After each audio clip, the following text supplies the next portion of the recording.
I am a type 1 diabetic who is not on insulin. I am going to try water fasting for 36 hours. I have other autoimmune conditions, one being Raynaud's. I also have asthma. I'm not going to have any food, no tea, no coffee. I'm not even going to take any vitamins. And yes, I am not going to be taking any insulin. I can't, but more on that later. And I do have some working beta cells, so my body does produce some insulin.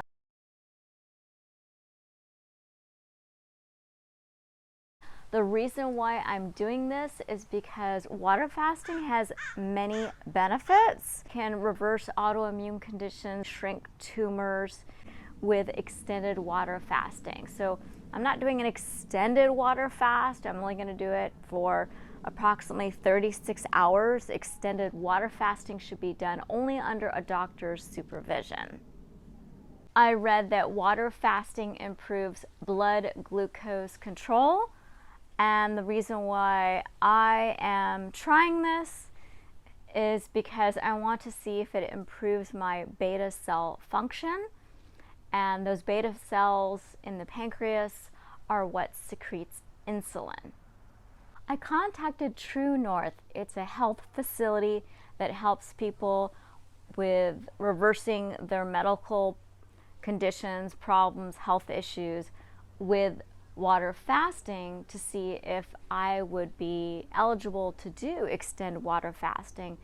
But because I am underweight and I am a type 1 diabetic and I can't take any insulin, they said the longest that I could do water fasting safely under their supervision would be about 3 days. Water fasting is fantastic for those who want to lose weight because people generally lose up to 2 pounds per day. Water fasting works because your body is not expending energy digesting or getting rid of byproducts. So it can then spend that time repairing your body, just like it does when we're sleeping. So it just gives your body extra time for repair. The days one water fast should be a day of rest. So you're not supposed to exercise, although I did do a 3-mile walk with my husband this morning because it was just beautiful out, and my blood sugar was a little bit higher than it should have been. A healthy blood sugar for someone who is fasting, or I should say after about 2 to 3 hours after they eat, is 99 or below. Mine was 138, which is actually excellent for someone who is a diabetic, especially for a type 1 diabetic, and especially for a type 1 diabetic who is not on insulin. So I manage my blood sugar through a low-fat, whole food vegan diet and exercise. So I went on the walk today and it was pretty hard not eating beforehand. So one reason why you don't want to exercise is because you want to save your energy for the repair process. The other thing is, you don't want to fall because, it's harder to exercise if you don't have that fuel in your body.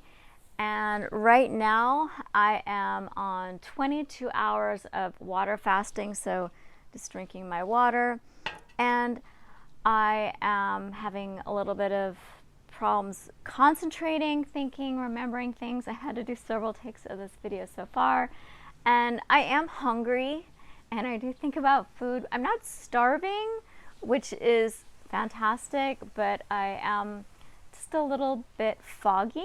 I also decided to make this a calm day because you don't want to be stressed out. That's not good for the healing process. So I am not going to be on any social media platforms, no Facebook, definitely not Instagram, not watching any YouTube videos, and I'm not going to watch or read any news. It's just going to be a day where I'm just trying to relax and all I've been doing other than the walk is just reading. I think I might watch a movie later and just trying to be kind of chill and think positive thoughts that will help the healing process also. So my blood sugar is actually pretty stable. When I woke up this morning, it was 138 and went for my walk, and so I tested it again at a little after 12, I believe. And I thought, well, you know, I did the walk, so let's see what my blood sugar does. What's interesting is my blood sugar was the same. It was 138 after all those hours and after the walk. I was kind of hoping it would be a little bit lower. I was hoping the walk would lower my blood sugar, but my blood sugar typically doesn't lower much, if at all, after a walk, even after a really long, rigorous walk. For my blood sugar to lower, I have to do pretty intense cardio where my heart rate is elevated, usually 30 minutes after a meal, sometimes 40 minutes or 45 minutes, depending on the type of workout. Or if I do a really hard weight training workout that has minimal breaks, so like a 30-second or a 60-minute break between sets. And when I say hard workout, I'm not saying that I use super heavy weights. I mean, the most I typically do is about a 40-pound dumbbell for goblet squats, because I'm already too thin and I don't want to lose any more weight. So I'm backing off the weights, even though I weight train. I'm a personal trainer, but I'm just trying to get my weight up, and it's really hard when you're not taking insulin and you're a type 1 diabetic. So I thought I'd talk a little bit about what I eat, and my particular diet works to lower blood sugar, but my issue is that I just don't have enough beta cells, so my body just does not produce enough insulin. But I've tried numerous diets, and this one is by far the healthiest. It helps with blood sugar control, and it helps with every aspect of your health, gives you more energy, reverses other autoimmune conditions. I'm a fitness trainer, and I couldn't even walk. It hurt to type. I'm not going to go into details about that. I'll link that video to the end so you could see my pictures of how bad and swollen and red and disgusting my hands were, and how my feet were turning black. Insulin is toxic. Remember that all medications are chemicals, and they all have side effects, and there are ingredients in every type of medication that is harmful to our bodies. So the phenols are preservatives in insulin.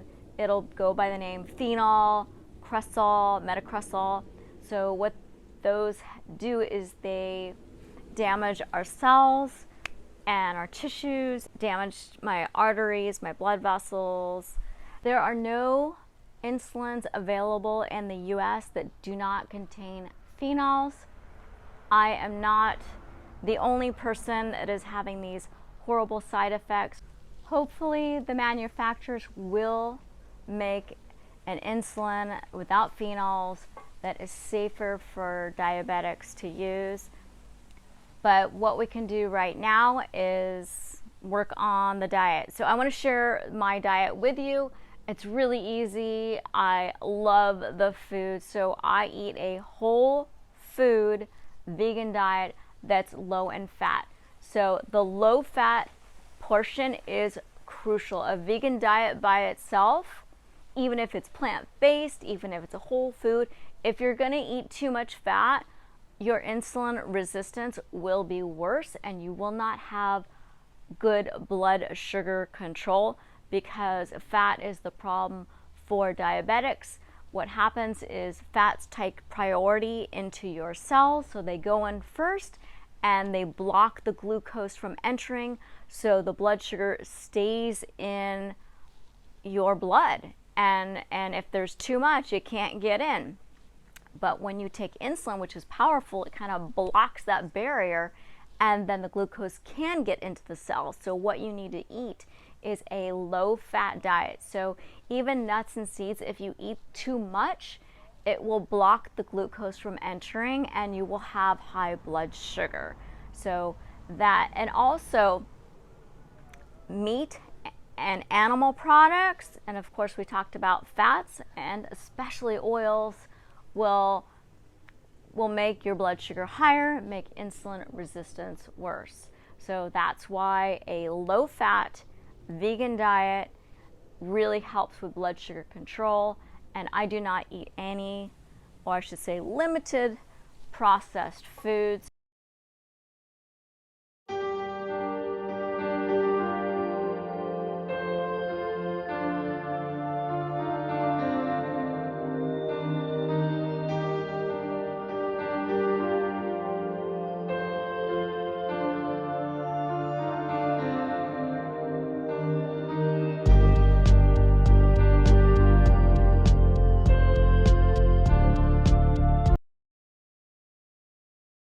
So the foods that your endocrinologist may have told you not to eat because it will make your blood sugar worse are, fruit and potatoes, maybe yams, correct?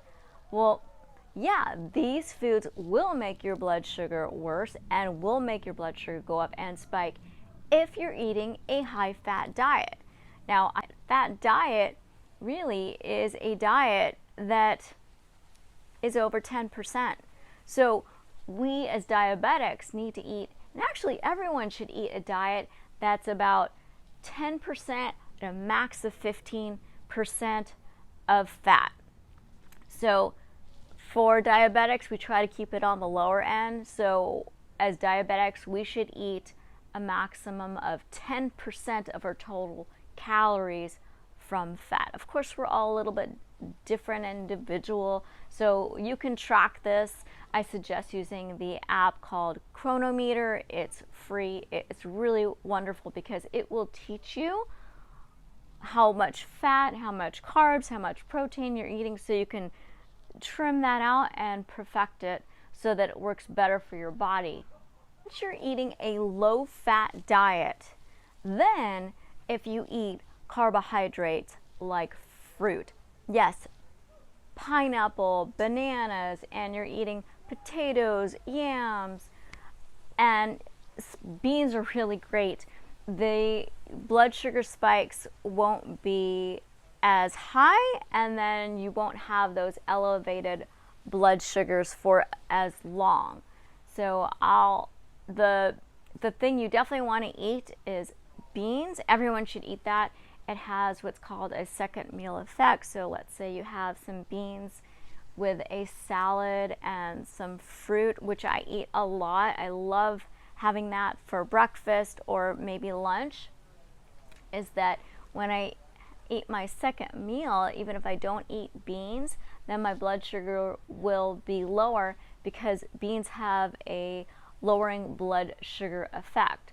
I'll eat things like soups with a whole bunch of vegetables in it, and I do eat potatoes. They do spike my blood sugar, so I always pair my high glycemic foods like potatoes, or actually I try to pair every meal with fiber and protein and a little bit of fat. So if I'm eating a salad, I'll have some pepitas on it, which are pumpkin seeds. And if I have a fruit smoothie, I will have some chia seeds with it. So I do have a little bit of healthy fats with every single meal, but they're very, very small portions. And I do have guacamole too. I'll just put maybe like 1 or 2 tablespoons of homemade guacamole. But this diet is so fantastic to lower your blood sugar. If you haven't watched The Game Changers, you definitely should. It was the movie that made me and my husband switch to eating completely vegan. It talks about gladiators and how they were plant eaters and how meat and dairy cause inflammation, and when the athletes decided they want to get a competitive edge, they switched to being vegan and they got quicker and faster and they had more energy and their bodies healed quicker. And then bodybuilders, they decided to eat a vegan diet and their muscles got bigger and they got stronger. It's just pretty incredible. The reason why I'm so thin is because I'm not taking insulin and my body's working harder, and also because I have to do a lot of exercise to keep my blood sugar down, because just eating my healthy diet is not enough. And for someone who's not a type 1 diabetic, all they'll need is the diet. But we need exercise. Everyone should exercise. Not as much as me. You know, I exercise, I'd say at least 2 hours a day, and I have to exercise after every single meal if I'm not on insulin. And I do want to note that water fasting is different than fasting. Fasting is where you aren't drinking any water. That's not safe at all. That's not smart. Our bodies are 60% water. We need water. We need hydration. So I'll let you know how my blood sugar does, not just tomorrow after the 36 mark, if I can make it that long, if I can make it for 36 hours. I'm gonna try my hardest to do it. And I'll let you know how my blood sugar is for the next couple of days, to see if there is a lasting effect and if I plan to do this again. And also, I mentioned that I'm a type 1 diabetic. I just want to clarify that I've been classified as a type 1.5 diabetic. So I was diagnosed as diabetic when I was in my 30s. So type 1s are people who are typically diagnosed as children, and they have very limited or practically zero beta cells, where I do have some working beta cells, but I don't have enough, and they are not producing enough insulin. To learn more about water fasting, check out the book The Pleasure Trap. It talks about the right foods to eat to reduce medical problems. The majority of our medical issues are from food, what we are eating every day, which we've been told are healthy and are not. It will give you insight as to why we do the destructive things we do to ourselves, and talks a little bit about water fasting and the benefits. And if you're wondering if I had any ketones, I did test it. So normally I've tested my ketones a couple times, and just because I'm not on insulin and the doctors were worried. So normally it's very low, it's like nothing, but with the one day at the end, it was just slightly, so it's hardly noticeable, so it was totally fine. What that means is my body was starting to burn fat for fuel because I wasn't eating carbs, so I had no glucose. Since I was water fasting, you might be wondering, did I drink extra water? Yes, but I was listening to my body, so I ate my normal ounces of water and water weight, and then I had 2 16 ounces of water, so I drank an additional 32 ounces of water on my water fast. When I checked my blood sugar around the time that I would normally be done with dinner, and it dropped to 92, and I was like, whoa, maybe this thing works. I was super excited. Around 9 o'clock, I started getting really hot, and I thought, this is weird. This reminds me of how I felt when I was taking insulin and I would have low blood sugar. So I went downstairs and I tested my blood sugar, and it was 69. That's incredible. I'm a type 1 diabetic and my blood sugar is 69 with no insulin. So that's really low.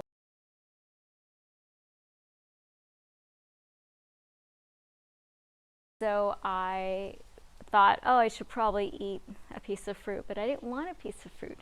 I wanted soup. So I had a bowl of vegetable soup, and then I went to bed, but my stomach started really hurting, and I thought, all right, well, maybe my stomach shrank. I had diarrhea. So apparently after you do a fast, a water fast, you are only supposed to have freshly made juice In the morning, I woke up and it wasn't bad. It was actually pretty good. I believe it was 112. So I thought, oh my gosh, maybe this worked. Had 2 bananas. I made a smoothie, so it was a liquid drink. I had 2 bananas, like a cup of blueberries, some pineapple. I didn't use almond milk. I thought I'll just make it completely clean. I'll use some water, no nuts, no seeds like I normally do. And I had some grapes. So it was probably about 90 grams of carbs. So it was a lot. And I decided I'm going to just do what I normally do, and I did a workout with weights, and it was a hard workout, and it was for an hour, and then I waited until around 11:30 when I would normally have lunch, and my blood sugar skyrocketed to 261, and that's horrible. I mean, especially even for me, normally when I eat a smoothie for breakfast and I work out, do weight training, it's usually around 130. So it was really high, and that was really upsetting. It doesn't look like it worked.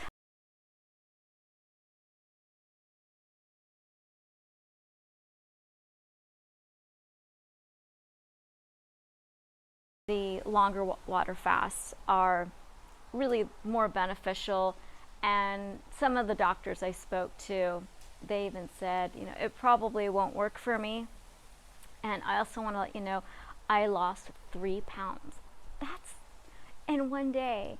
So now, I mean, if I ever wanted to do it again, I probably would need to gain 10 pounds in order to do it again safely. And now I know to have juice all ready to go the next time. And as you can see, it's probably not very safe for a diabetic, but if you do it, definitely do it under a doctor's supervision. Get your okay first, and have a juice box by your bed.